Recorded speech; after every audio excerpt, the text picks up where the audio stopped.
자, 여러분, 성적표, 고등학교 성적표 B가 군데군데 있으면 명문대 진학을 아예 포기해야 될까요? 이 유튜브 그 댓글에 커멘트들에 요즘에 학생분들이 올려주는 질문들의 거의 한 절반 이상은 이와 비슷한 내용인 것 같습니다. 그래서 아예 비디오를 하나를 만드는 게 낫겠다 생각이 들어서 비디오를 켰고요.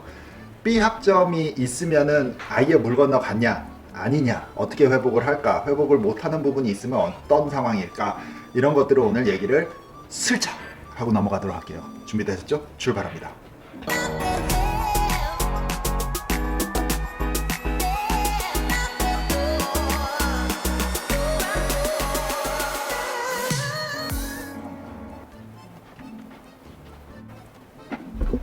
자, 여러분, 일단 B 학점이 군데군데 있으면 언제 나왔냐, 몇 학년 때 B 학점이 있냐부터 얘기를 시작을 해야 되겠습니다.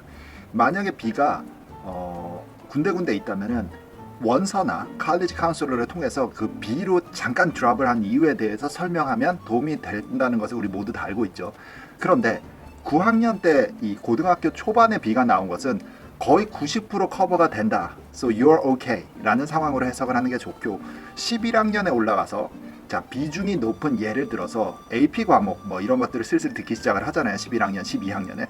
그런데 해당 과목이 B가 나오기 시작을 한다는 건 타이밍상 좋지는 않습니다. 그거마저도 타당한 이유가 있거나 어떤 좀 해명할 소지가 있으면 학교 선생님을 통해서도 하고 본인도 원서에 쓰고, 이 두 가지가 같이 들어가야 됩니다. 그래야지 대학교들이 조금 고려를 할까 싶고, 9학년 때 거는 고등학교 초반의 적응기에 해당되기 때문에 거의 90% 그냥 커버가 된다. 단 10학년, 11학년, 12학년 거부터는 쭉 그냥 A로 올라왔다 하면은 전혀 그냥 올 A랑 거의 차이가 없다는 식으로 해석을 하는 게 무난할 것 같습니다.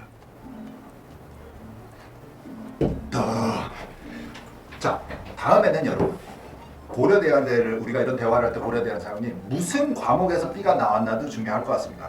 자, B가 나온 과목의 시점을 방금 전에 얘기를 했고, 지금은 종목을 얘기를 하는 겁니다. 우리가. 자, B가 나온 과목이 내가 대학교에서 주장하는 과목하고 연관성이 얼마나 밀접하게 있느냐 없느냐에서 세이브가 될 수도 있고 아닐 수도 있다로 생각을 할 수 있는 겁니다. 관점을 한번 돌려보세요. 이제 종목으로 예를 한번 또 들어볼게요. 예를 들어서 내가 공대를 갈 후보자야. 그런데 공대 과목에서 11학년에 AP 칼큘러스 수업을 B를 받았어. 그럼 상황이 조금 안 좋다 이렇게 볼 수밖에 없습니다. 자, 그런데 반대쪽 저쪽에 뭐 US 히스토리, 자 히스토리, 뭐 government 이런 수업이 뭐 좋다 나쁘다는 얘기가 아니에요. 또 공대 전공자 입장에서는 이 government와 US 히스토리 수업을 B를 받았어. 자, 그렇게 되면은 좀 연관성이 떨어지니까 공대 후보자니까는 커버가 되고 세이브가 될 수 있다라고 보시는 게 무난할 것 같습니다. 반대로 이제 한국식으로 얘기하면 문과 선형의 학생이야. 아메리칸 리터처 정도를 전공을 할 거나 아니면은 뭐 히스토리, 소셜 사이언스 같은 걸 전공을 할 건데 칼큘러스에서 B가 나왔다 하면 그것도 커버를 하고 만회를 할 수 있는 면이 조금 있다라는 겁니다. 그래서 그런 면에서는 긍정적으로 생각을 하고 추진하셔도 좋겠다는 생각이 듭니다. 이번에는 완전히 또 관점을 우리가 돌리는 겁니다. 텍스트 점수에 맞춰서 얘기를 해보자고요. 자, 방금 전에 얘기했던 아까 그 두 학생의 뭐 예를 돌아가든지 해서 생각을 한번 해보세요. 자, 머릿속에 까먹지 말고 잘 기억을 해. 그 히스토리 점수가 예를 들어 B를 받은 사람이 공대 후보자인데 히스토리가 B를 받은 사람이 만약에 테스트 점수를 서브젝트 테스트, US 히스토리 테스트에서 조금 더 과장을 할게요. 800을 받았다고 칩시다. 자, 그러면 수업에서 B를 받은 것이 어떻게 될까?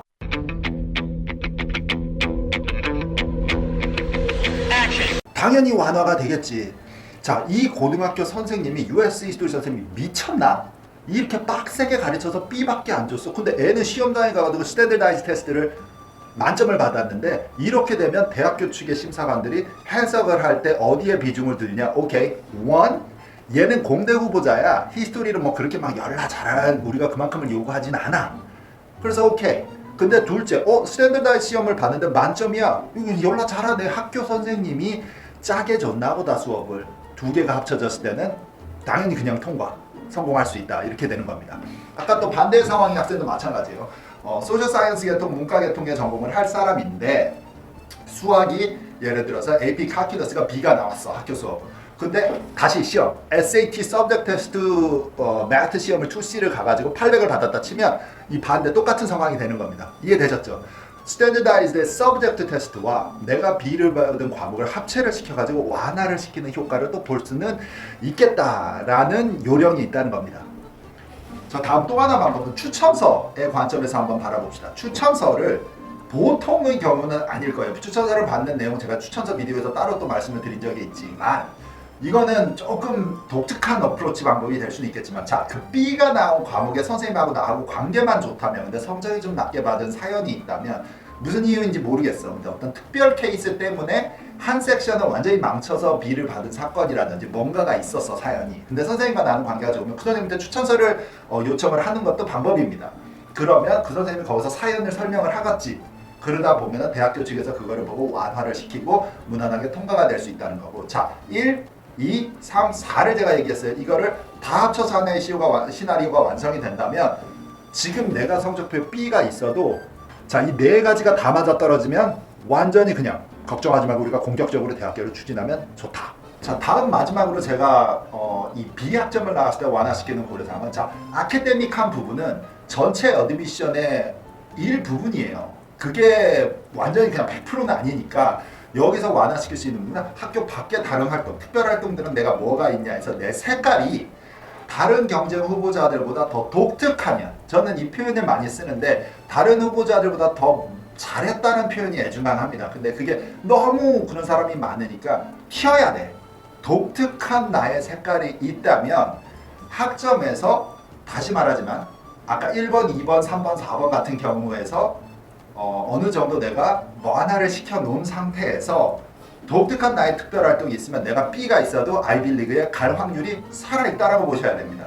와, 이렇게 얘기하면 또 이제 댓글에 도대체 어떤 특별활동을 하면은 B 학점이 완화가 될까요? 특별활동을 추천해주세요 하실 수도 있는데, 제가 그 정도까지 추천은 보통 답글에다가 안 달아드리는 거 여러분 아시죠? 왜냐면은 모든 특별활동은 퍼스널 해야 됩니다. 내가 좋아하는 거, 내가 잘하는 거, 관심 있는 분야여야지. 공부를 못해서 조금 주저앉은 B 학점을 완화시키기 위한 특별활동이라는 거는 없다라고 보는 게 맞겠죠? 자, 이제 마무리를 하기 위해서, 만약에 여러분들이 공략을 하는 대학교가 톱 중에 톱이라고 치자. 그러면 아이비리그를 포함을 해서요. B가 근데 every semester가 있으면 조금 우리가 현실적으로 눈높이를 낮추는 거를 추천을 드립니다. 그래도 스탠더다이즈 테스트와 AP와 뭐 IB 프리딕션 스코어와 이런 것들을 고려를 할 때는 기회는 살아는 있다. 가끔 내 주종목이 아닌 거에서 삐끄덕 흔들릴 수는 있다. 그런 거에 대해서 너무 기죽지 말고 최선을 다해서 학점 관리는 하지만 어느 정도 상처가 난 것은 이렇게 덮어버릴 수 있으니까는 너무 우울해하지 마시고 너무 자신감 잃지 말고 여러분들 화이팅 하시고요. 숙제 관리 잘하시고 시험 관리 잘하시고 그룹 프로젝트 있으면은 팀메이트와 사이좋게 지내시고 3월달 시험들 준비하는 학생들이면 지금부터 슬슬 문제를 풀어서 이 기운을 끌어올려야 되고, 부모님들도 궁금한 거 있으시면 댓글 남겨주시고요. 좋아요도 한 번씩 눌러주시고 저는 다음 시간에 돌아오겠습니다. 좋은 하루 되세요. 바이.